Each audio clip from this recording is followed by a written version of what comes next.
Actually likely to be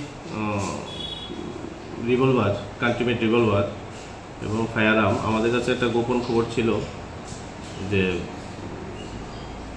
বেজিমারা Abul কালামের বাড়িতে ফায়ারআর্ম রাখা আছে, ওর পজিশনে বা বাড়িতে রাখা আছে। সেই খবরের ভিত্তিতে আমাদের women sub inspector Shibani Debbarma এবং sub inspector Jayanta Das staff নিয়ে ওই বাড়িতে যায় রেড করার জন্য ভোর আনুমানিক 4টা থেকে 4:30টার সময়।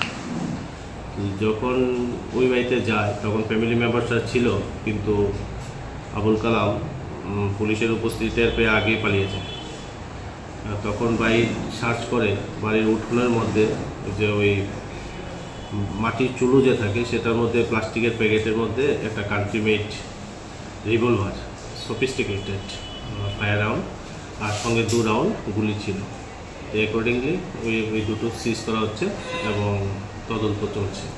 সেটা রেখেছিল বাড়িতে।